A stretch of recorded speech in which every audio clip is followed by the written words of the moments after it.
记录保安时光，我是特阳特，欢迎到最新的期开箱点评。那今天呢，我们在镜头面前一起来保安分享的玩具呢，是这样一款最近刚刚现货的核弹。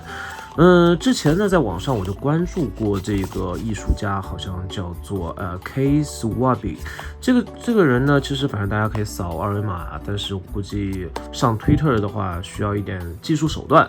那回到这个玩具本身啊，它的卖点主要是用了一些金属零件，我也是比较好奇到底哪些部分是用了金属零件。总共6个款式，然后2种大的色系配色。我这边是单入了一盒银色款，售价单盒的话呢，在50块上下。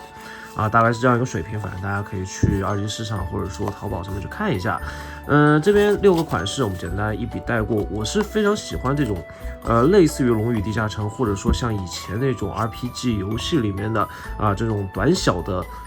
卡通的 Q 版风格的。看到另外一侧呢，其实你会发现这边有一个这个骷髅骑士，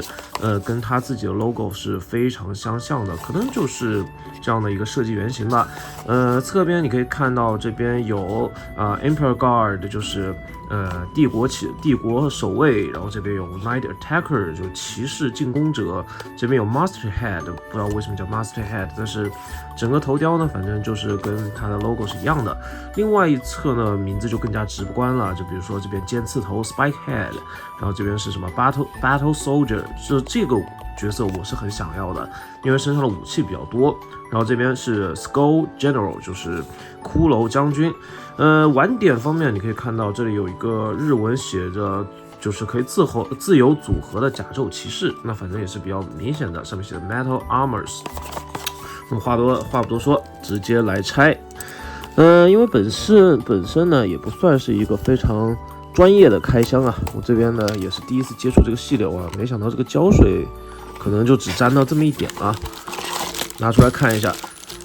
有一说一，它是有一定坠手感，但是确实没有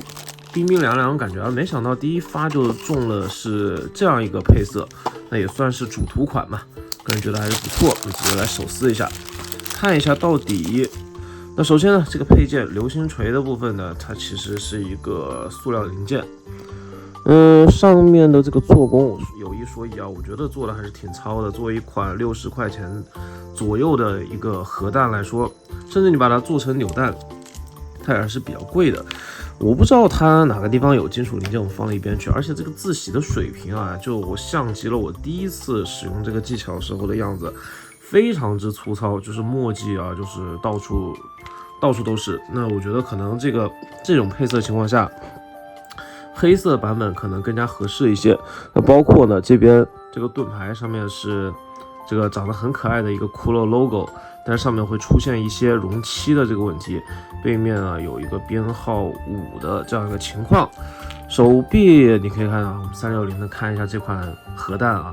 说实话，有一说一，我是拿到手之后非常之失望的，可以说4个字：失望透顶。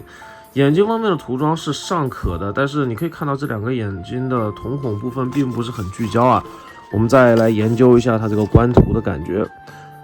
确实官图这边也是一个瞳孔发散的这个状态，那就原谅它吧。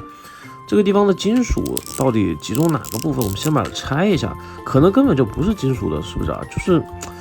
我真的是冲着它这个里面有了一定的金属含量，但是确实这个坠手感是可能是这个中间的部分用了一定程度的这个金属零件，而且它这个下半身真的很难拆呀。还是我对于这款核弹就彻底理解错了，它可能根本就没有任何的金属零件呢。这样全部拆完了之后，好像就确实不咋地了。所以说，我觉得购物的过程中可能确实是闹了一个乌龙啊。它叫做这个Metal Armors， 然后可能是有一定的金属在里面，但是目前拆开之后呢，我现在感觉我解说的过程中已经有点诺言诺语了。整个拆完之后就是这么多部件，我估计是因为是大部分零件是实心的这个 PVC 材料，所以说整个组装起来坠手感是有的。但是说实话呢，无论是可玩性它主要是，比如说你买几个之后呢，你可以交换，然后去搭配它的武器，然后有些角色呢背后的披风啊，还有一些组件是可以就是拆下来去进行替换的。但是这一款角色呢，虽然有一个不错的卡通化的颜值，我很喜欢，但是说实话呢，身上这个涂装简单来说就是乱的一批啊。整个观感非常差，不是特别推荐大家入手啊。如果跟我一样还在观望这款玩具的话呢，我是非常的不推荐，就是整套入手。后续如果有机会，我买一个黑色的盲盒，然后看一下黑色的是不是整体的效果会好一些。那今天把玩分享就到这边，这一款这个 HMA 公司出品的这个金属装甲盲盒，我是推荐主食物基本上是负数的，不推荐大家去入手。如果说你有一些闲钱的话，或者说跟我一样对这个极度好奇的话，通过这些视频，我觉得应该是可以把你的这个购买欲望降低到一定的这个指标了。那今天视频就是这样，我是涂鸦方特，下期再见，我们节目3记得关注这个频道，拜拜。